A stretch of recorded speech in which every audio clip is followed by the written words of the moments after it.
मैंने श्रीमद् भगवद गीता तब तक नहीं पढ़ी थी जब तक मुझे ये ज्ञान नहीं हुआ कि हम सब आत्माएं हैं और ये जिंदगी हम आत्माओं के लिए एक इम्तिहान है अपने अंदर से अपने सबसे अच्छे रूप को बाहर निकालने का। और भगवद गीता इस इम्तिहान को पास करने की एक अहम किताब। भगवद गीता के 18 अध्याय हैं और ये संस्कृत में परमात्मा द्वारा दी गई थी। समय के साथ संस्कृत भाषा रोजमर्रा की जिंदगी से निकल गई और ये ज्ञान मनुष्य से दूर हो गया। समय समय पर भगवद गीता के साधारण अक्षरों में अनुवाद किया गया।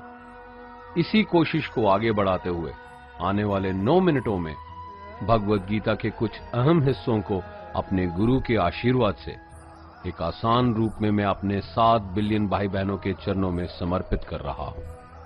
ये ज्ञान परमात्मा ने भगवान कृष्ण के द्वारा सबसे बड़े धर्म युद्ध महाभारत की रणभूमि कुरुक्षेत्र में अर्जुन को कुछ 5000 साल पहले दिया। ये वो वक्त था जब धर्म का बार बार उल्लंघन हुआ, परमात्मा का डर मनुष्य से निकल गया। लालच की होड़ में भाई ने भाई को मारने की कोशिश की और यही नहीं, एक ब्याहता औरत को भरी सभा में अपने बड़ों के सामने अपमानित किया गया। इससे पहले कि मनुष्य जाति धर्मयुग से निकलकर पूर्ण रूप से कलयुग में जाती, युद्ध की रणभूमि में युद्ध से कुछ पहले परमात्मा ने गीता भगवान कृष्ण के द्वारा मनुष्य जाति के कल्याण के लिए दी। ऐसे ही जैसे कभी तुरा मोजेस को, गॉस्पेल जीसस को और कुरान प्रॉफिट मोहम्मद को दी। गीता, बाइबल, कुरान, तुरा, गुरु ग्रंथ साहिब परमात्मा द्वारा दी गई किताबें हैं जो किसी एक धर्म के लिए नहीं बल्कि पूरी मनुष्य जाति के लिए है, पूरी इंसानियत के लिए है, सब आत्माओं के लिए है। क्योंकि ये आत्मा को परमात्मा के बारे में, उसकी सृष्टि के बारे में और सबसे अहम ये उन कायदों के बारे में समझाती है जिनका आत्मा को मनुष्य के रूप में हर हाल में पालन करना होगा, रक्षा करनी होगी। और इन्हीं कायदों की बुनियाद पे एक आत्मा को शरीर त्यागने के बाद परखा जाएगा और इस परीक्षा से पास होने पे हमेशा के लिए इस जन्म और मृत्यु से मुक्ति मिलेगी। परमात्मा भगवद गीता में कहते हैं कि मैं ही सबकी शुरुआत हूं, मैं शुरू से भी पहले था और सब खत्म होने के बाद भी रहूंगा। सब मुझ में है और मैं सब में हूं। जो भी तुम छू सकते हो, देख सकते हो, चख सकते हो या सुन सकते हो, वो सब मैं हूं। ये नदियां, पहाड़, सूरज, ग्रहण, चांद, सितारे सब मैंने बनाए हैं। मैंने ही भगवान, शैतान, राक्षस और इंसान बनाए। मैं सर्वव्यापी हूं, सब में रहता हूं, सब में मैं हूं, मैं ही हूं। मैं ही ब्रह्मा बन के सब बनाता हूं और रुद्रा बन के सब नष्ट कर देता हूं। मैं ये सृष्टि यूं ही बनाता और तोड़ता रहूंगा ताकि आत्माओं को मौके मिल सके इस जन्म और मृत्यु से एक दिन मोक्ष पाने को, हमेशा के लिए परमात्मा के साथ रहने को। भगवद गीता कहती है कि इस सबसे बड़ी परीक्षा के लिए परमात्मा ने प्रकृति का निर्माण 5 तत्व हवा, अग्नि, जल, पृथ्वी और ईथर से किया, जिन्हें हम छू के, चख के, सूंघ के, देख के समझ सकते हैं। पर खुद परमात्मा इन 5 इंद्रियों की समझ से बाहर है। उन्हें आत्मा इन इंद्रियों से नहीं जान सकती। आत्मा 5 इंद्रियों के साथ वैसे ही है जैसे एक लोहे का रोबोट जिसे अपने बनाने वाले का कोई पता नहीं। अर्जुन को भी परमात्मा का विराट रूप देखने के लिए भगवान कृष्ण ने दिव्य नेत्र दिए। भगवद गीता समझाती है कि आत्मा अजन्मी है, इसे कोई मार नहीं सकता, कोई जला नहीं सकता, डुबा नहीं सकता, काट नहीं सकता। लेकिन आत्मा को परमात्मा के साथ हमेशा रहने के लिए ये परीक्षा रूपी जीवन में बैठना ही पड़ेगा। इस परीक्षा के लिए परमात्मा से बिछुड़ के आत्मा को पृथ्वी पे किसी न किसी रूप में जन्म लेना पड़ता है और 88 करोड़ जोनियों को जीने और भोगने के बाद एक आत्मा को मनुष्य का शरीर और दिमाग मिलता है इस सबसे बड़ी मर्यादाओं की परीक्षा में बैठने के लिए।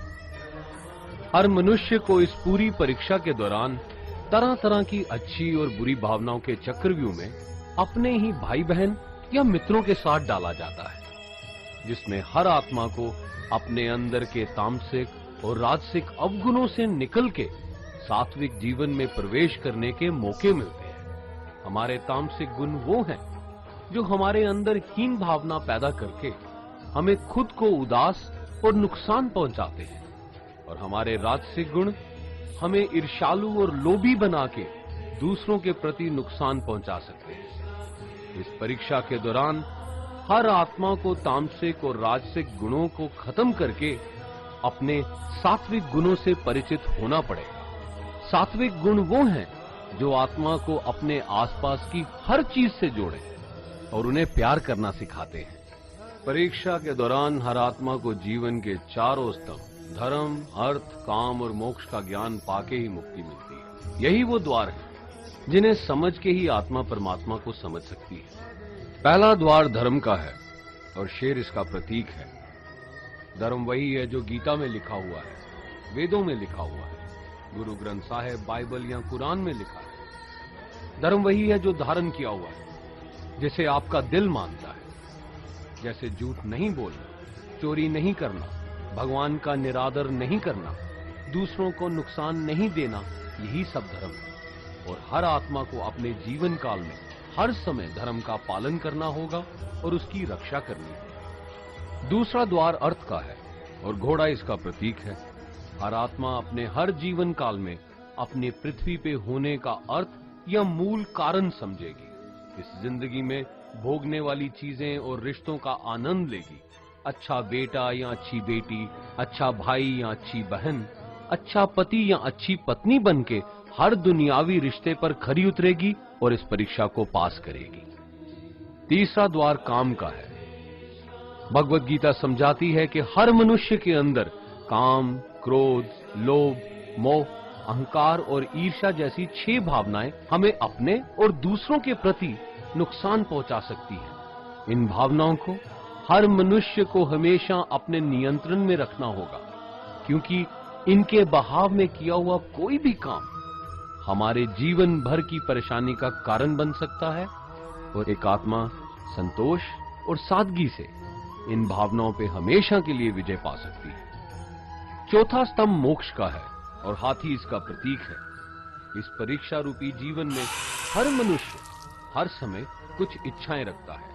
कुछ इच्छाएं एक ही जन्म काल में पूरी हो जाती हैं, पर कुछ अधूरी रह जाती हैं और उनके पूरा होने के लिए आत्मा को वापस पृथ्वी पे आना पड़ता है। भगवत गीता समझाती है कि हमारी इच्छाएं ही मूल कारण हैं हमारे पृथ्वी पे वापस आने का, और अगर हम कोई भी इच्छा ना रखें तो हम इस जीवन और मृत्यु से मुक्त हो सकते हैं।